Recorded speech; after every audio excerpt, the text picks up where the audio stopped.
Hello and welcome to the Fantasy Fire and Ice podcast. Today is Thursday, September 29th. My name is Chris Crawford. I'm with my good buddy Drew Silva. Drew, welcome to the final weekend of the MLB season. And I'm sorry I said the MLB, but I'm going to do it anyway. Are you excited about it? Well, when you're referencing Yeah, a I know. noun I know. after I the know. MLB season, Thank you. okay, Thank you, Drew. this is going to be Thank a, you so a writing Yeah. workshop for you. I just am so used to anytime I hear the word the and MLB, I'm so triggered now. I feel like I have to explain myself or have Drew give me a vocabulary lesson. We're going to be taking a look at some fantasy plays today. We're going to look at some stacked lineups. We're going to look at some pitching options and maybe some sneaky options using the contrarian edge optimizer. But first, Drew, weather was a big factor yesterday. I don't know if you saw Skip Schumacher throwing an absolute deserved fit as well because of how that situation was handled between the Marlins and Mets. Is there a chance for anything like that happening today? And also, what are we looking at injury-wise? It's with the Mets again. Phillies at Mets is going to be a likely postponement, is what the forecast is saying. Like an 80% chance of rain from 7:10 Eastern on. I guess they could do a matchup for a doubleheader on Saturday or Sunday. It's not a very important season or series. Like the Phillies are secure in their spot. The Mets are obviously done.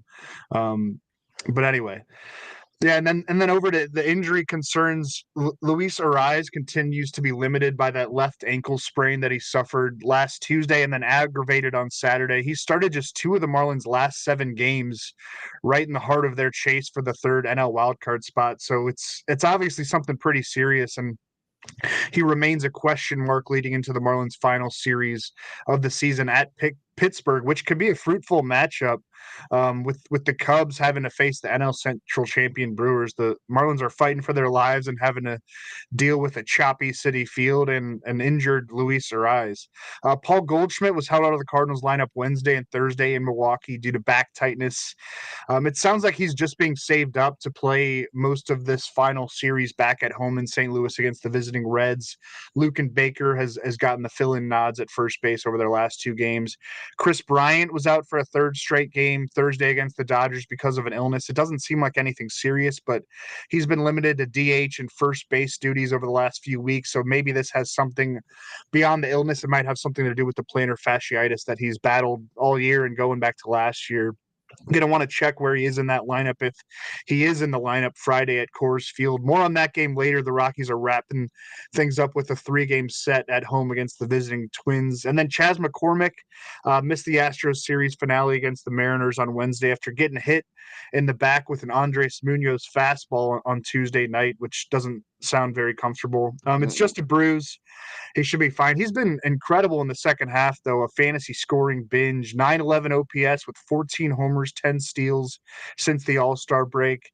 And then one more, Nolan Shanuel of the Angels, who's gotten on base in all 27 games that he's played in so far. But the Angels have kept him out since Monday due to knee tightness, kind of went down on the ground with that knee injury that kind of listed as day-to-day going into the Angels' final series against the A's, which I think we're both going to be mentioning a bit later in the show. Yeah, absolutely. It's a shame we only get to talk about the A's on a different side of things for only 3 more days. But yeah, we definitely will be targeting some stuff. Before we get into some lineup stacks, before we get into some pitchers to use, we're going to once again recommend picking up the Contrarian Edge Optimizer. It's an awesome tool. It gives you a great DFS edge for not just baseball, but for the NFL slate, for the NBA slate that's going to be coming up. It's helped us a lot. You can check it out at fantasysportslogic.com. You can also find it at sportstopia.io, and make sure you're checking out Sportstopia.io as well. We have a ton of great stuff up there. We have prize pick stuff. We have daily fantasy stacks over there as well to take a look at. Cannot recommend it enough. We're a little bit biased, but we would recommend it anyway. So let's take a look at those stacks. And Drew, I think we both are targeting a couple of teams in this one, and we only get 3 more days to take advantage of friendly confines. I think you got one of those teams going today. Yeah, it's me. My name is Drew Silva, and I'm targeting a visiting offense at Coors Field. Hi, Drew. Really, I'm a Coors Field addict. Yeah. But yeah, the Twins clinched the AL Central title a full week ago, but I'm rolling with them. I want Donovan Solano, Eduard Julien, Matt Wallner, and Ryan Jeffers in this one. They're going to want to shift back into go mode over the final weekend of the regular season to prepare for a best of 3 wild card series that'll begin on Tuesday. It's going to be a quick turnaround for some of these teams, especially those that have to travel, especially those that have to use their frontline starters in this final series of the regular season. The Twins don't, but I expect a lot of their regular bats to be in there. Fairly representative lineup out there for the Twins on Friday at Colorado. I'm going to stack mostly right-handed bats, only one lefty in Matt Wallner against Rockies left-hander Ty Block, who has surrendered a 349 batting average and a 941 OPS to right-handed hitters this season. That's right, a 349 average and 941 OPS against Ty Black.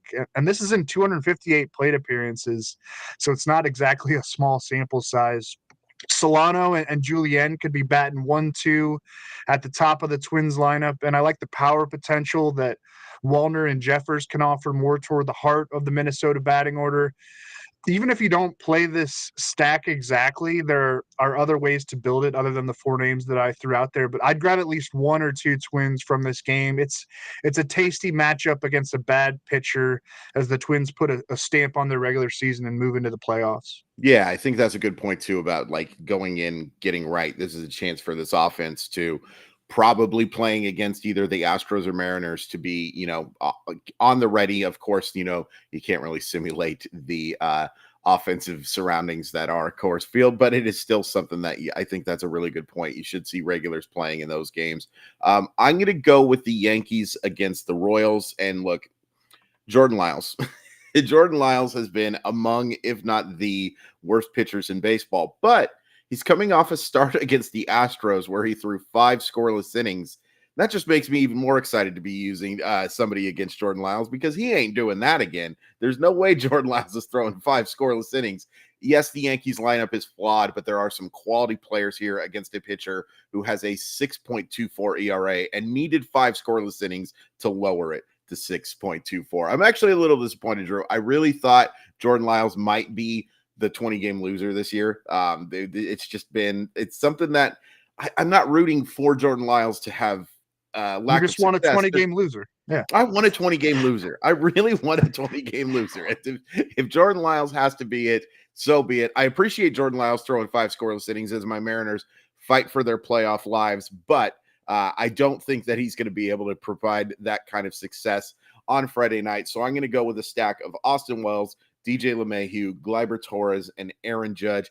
Yeah, those aren't exactly the cheapies, although Austin Wells is still fairly priced as a rookie. But I do think those guys have a chance for real success against one of, again, if not the worst starting pitcher in baseball.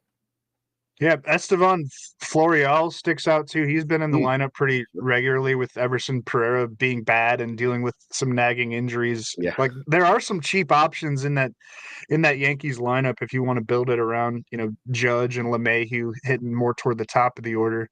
Right. I like that play. Yeah, targeting Jordan Lyles with the Yankees at Kansas City makes a lot of sense. My second stack is going to be the Angels versus the Athletics. Zach Neto, Eduardo Escobar, Randall Grichuk, Brandon Drury. Here's a real thriller of a game, Angels versus A's to round out the season. What did Lee Corso got in trouble for saying last week, like previewing the Washington State-Oregon State game? He said the Nobody Wants Us Bowl. Yes. It was interpreted that he said the Nobody Watches Bowl, and then Washington State's coach had a field day with that. But it was the Nobody Wants Us Bowl because they're the last 2 teams standing in the Pac-12, now the Pac-2. Whatever. Like getting mad at 80-year-old former coaches was a thing last Saturday. I don't know if you noticed. Whatever stirs your drink, whatever motivates your team, I suppose. But yeah, nobody's paying attention to this Angels A's series. And I like that from a DFS perspective. Any play in this game is going to be a contrarian play. I'm going to stack all righties here against A's left-hander Ken Waldichuk. Actually, 3 righties and a switch hitter, but you get the idea. Waldichuk actually pitched pretty well last time out against the Tigers, but he has a 5.29 season ERA, and a 1.54 whip, and he's been bad against both righties and lefties. Yeah. I don't necessarily trust the Angels offense, but if you want to build in a narrative here, they can finish on a positive note against a minor league Oakland outfit before heading into the offseason, an offseason that's likely to see Shohei Ohtani move on and on a blockbuster free agency deal that he signs with some other team. Mike Trout possibly traded. Trout's saying all the right things that he wants to stay, but it wouldn't shock me if the Angels find a deal for him. That's a massive contract, and they have a lot of rebuilding to do. It's going to be a long winter for the Angels. Maybe fit in 3 more positives this weekend against a bad A's team. I just need some headgear now, like Corso, maybe some Angels wings. Yeah. We need to talk to the props department and see what our budget is on that. But yeah, Neto, Escobar, Grichuk, Drury. Let's ride with those 4. I like it a lot. And yeah, this is a series that, this is I think the difference between fantasy baseball and reality, I think sometimes is that there's a way to take advantage of that situation, even if absolutely nobody is paying close attention. It's funny you bring up the both of those teams though, and we'll talk about another option a little later. It'll be weird to see, like, let's say that Shohei Ohtani is gone and let's say that Mike Trout gets traded. Who has a worse lineup on paper to start next year, Oakland or Los Angeles? Ooh, probably. I mean, obviously, there's a lot to be determined, but Sure. I don't really see why the Angels would all of a sudden go spend money on free agent hitters. And some of the talent they've brought up this year is really disappointed, like Kyron Paris and Jordan Adams. Sure. Joe Adell has had flashes, but again, can he put it all together? Sure. I'm gonna say Oakland will be the more intriguing offense. At least Zach Geloff is probably going to be a top 100 pick or top 120 pick in season-long fantasy baseball. And then, I don't know, we'll see, if Brent Rooker and Seth Brown are still around. Esteury Ruiz could be a top 100 pick. He's going to maybe finish close to 80 stolen bases, even though he's kind of been a part-time player in the second half. Yeah. In terms of fantasy, Oakland is going to be a more intriguing offensive team and perhaps even pitching team than the Angels should tank, though, right? That's the direction they kind of have to go. Oh yeah, they need to rebuild. You just can't. It would take too much of once, and I don't care about the money. Artie Moreno is going to be just fine.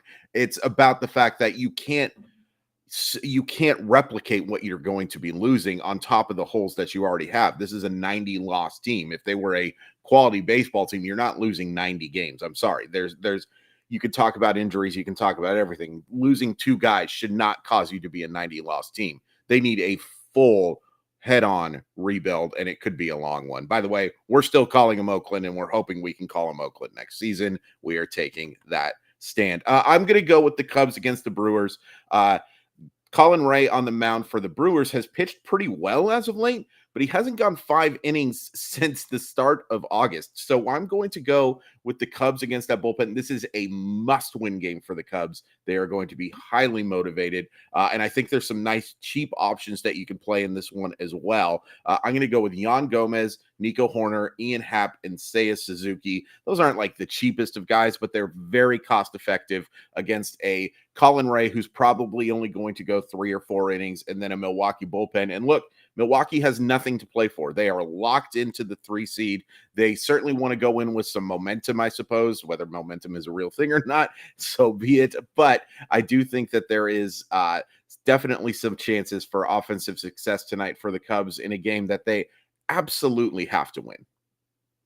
Yeah, I mean, it was supposed to be Brandon Woodruff on Friday for the Brewers, Freddie Peralta on Saturday, but the Brewers announced on Thursday that neither of those guys are going to pitch in this series. So that's something to keep in mind, obviously, going into this final weekend is Atlanta's doing the same thing. They're not going to throw their top starters. So you can attack those. Like I would attack Colin Ray. Adrian Hauser is going to pitch in place of Peralta in Sunday's regular season finale. They haven't announced a starter for Saturday's wedge game. It's probably going to be like a bullpen day. The Brewers don't care. They're locked into their position. And I mean, yeah, the Cubs hopefully could take advantage of that. It stands to reason that they would, but baseball's a weird game. I want to ask you a question before we get into these pitchers things. I meant to ask you it earlier. I want you to ask me to answer what I'm supposed to do as a Seattle Mariner fan here. The Mariners are 1 game back of the Houston Astros. They are 3 games back of the Texas Rangers. If the Mariners win the next 3 games and Houston goes 2-1, they will all tie for the American League West, and Seattle will win the division. If the Mariners go 3-0 or whatever, and Houston goes 1-2, then they tie. Then it's the Seattle Mariners tie for the wild card. What I'm asking you is, should I root for the Mariners to win the next 3 games and the Diamondbacks to win 2 so that I can get that division title, or do I just want to get in the postseason? It's a lot of math for what is it? 8:30 my time. I think you should want the division title. I do. Not that it does it greatly improve. You just want first of all, you just want them to get into the playoffs, but the way this all works out is like they don't control their own destiny, but they control a large part of their destiny where, hey, you go out and win, you're the ALS champions, and you have what would that be? The 2 seed, right? Yeah. Yeah, absolutely. On the AL side of the bracket. Yeah. And so, man, there's in that AL West, there's so much to be decided. I've been pretty focused on the NL wild card because it's just like a mess, and I like to watch a train wreck. Sure. And that's largely what that's been. But yeah, there's a lot to be decided in the American League West with only 3 games left to play. I'm rooting for your Mariners, man. Thank you. I've become an Orioles fan and a little bit of a Mariners fan since the Cardinals bowed out in about, I don't know, early May. Totally fair. That I just think that's fascinating because it means that I'm rooting for the Astros to win baseball games, as the Mariners are a game back of that team. So it's a little bit weird, but I'd really like to win that division and have the bye and have some home games, but we shall see. All right, Drew, who is the first starting pitcher that you are using in this Friday slate? I'm going to go with John Means versus the Red Sox. This will be in Baltimore. Means flirted with a no-hitter last time out against the Guardians. Didn't allow a hit until Andres Jimenez took him deep for a solo shot with 2 outs in the bottom of the 7th inning. Means allowed just 3 total runners to reach base in that game among the 25 batters he faced. And that was just his 3rd major league start since returning on September 12th from Tommy John surgery, and then he suffered a back injury in May that prolonged his rehab. But he has a 2.60 ERA in 17 and a third innings so far. Hasn't generated many strikeouts, but it's a small sample size. He's not a huge whiff generator anyway, but he can do all right in the strikeouts department, better than he's done so far.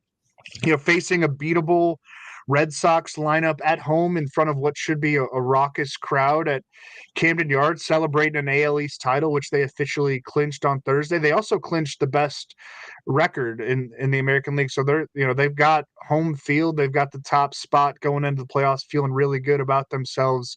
And this will be just the second start at home for Means in the more pitcher-friendly dimensions that came with the drastic deepening of the left field wall there at Camden Yards. Or I guess it'd be his 3rd start since he did pitch at home once last year before the Tommy John surgery. And those dimension changes happened before the 2022 season. But nonetheless, his profile fits really well there right now. And he's suddenly a big part of the Orioles' plan steering into the playoffs. We could see something pretty special in Means' final regular season start. I'm looking forward to watching that game. And the Orioles might have a hangover lineup. I wouldn't necessarily target many of their bats in this one after Thursday's clincher, but Means needs to get working. He needs to build that workload. I don't see them pulling him super early. If he can go 7 innings, if he can go 8 innings, I think they'll let him do that and save their bullpen, which has been a little bit more wobbly lately. And then, obviously the Red Sox aren't playing for anything and aren't very good anyway. I really like the way this kind of game script plays out, where Means is walking off the mound to a standing O, and I'm feeling really good about the lineup that I put together with my Twins at Coors Field stack and John Means as my starter. Yeah, I think that's a great call. And look, even if they are putting out a hangover lineup, to be honest with you, they're so deep, Baltimore is, that those guys are going to give them a chance for wins anyway. If there was 40-man roster type stuff, sure, that would be a little bit scary. But because of the fact that, you're only going to be benching 2 to 3 guys, it's still a pretty good team. I like that call a lot. I'm going to go with Zach Gallen against the Astros, and it's a little bit of a risky one just because Zach That's with Gallen, your I don't heart know or if with your head. yeah, that's the thing here. It's that part of it too. But if you've taken a look, Drew, at his last few starts, there's been a lot of good and there's been a lot of bad for Zach Gallen. Mhm. This is I'm going to give you just his last 5 starts: 5 1/3 innings of 5-run baseball, and a complete game shutout of the Cubs. 5 innings of 6-run baseball, 5 innings of 4-run baseball, 6 shutout innings against the Yankees. Like there's no in between right now with Zach Gallen, and that's kind of extended through the second half of the season. He's seen his ERA fluctuate quite a bit, as high as 3.41, as high as 3.60, excuse me, as low as 3.1. Was in that Cy Young conversation for a while. I'm going to take the chance with Gallen because these are the biggest games for the Diamondbacks in a very long time. And I do think that this is going to be, I keep talking about motivation. I've talked about it all week. I think that does matter here. The Astros lineup has been okay. The fact that McCormick might not be in it certainly can hurt things as well. He's been very effective. Zach Allen's just going to be effective against any type of hitter for the most part. But I'll go with what I feel is the best starting pitcher that will be available on the Friday slot, and I'll go with Gallen, and I'll expect 6 or 7 innings of 2-run baseball and give me 7 or 8 strikeouts, and you should be pretty happy with that. Yeah, I agree. His cost has come down since he was having that Cy Young worthy season and then kind of faded from that. So he could completely dominate. And the Diamondbacks are pretty secure Mm-hmm. in their spot right now, but he needs to get in work, like, and they need to get in work as a team. They've still got some hurdles to clear, we'll put it. Yeah. My second starter is going to be Brandon Williamson at the Cardinals, and I'm throwing almost any pitcher against my Cardinals right now with that lineup. They're trotting out there. They suffered their 13th shutout loss of the season on Thursday afternoon in Milwaukee. Nolan Arenado shut down early. Wilson Contreras shut down early, among others. Tyler O'Neill, Nolan Gorman, Brendan Donovan, Dylan Carlson. Williamson hasn't worked very deep in his recent outings. He's kind of hitting that workload ceiling Right. in his rookie campaign, but the Reds are still mathematically alive in Sure. the NL wildcard standings. They're going to ask him to give him everything that he's got in this outing.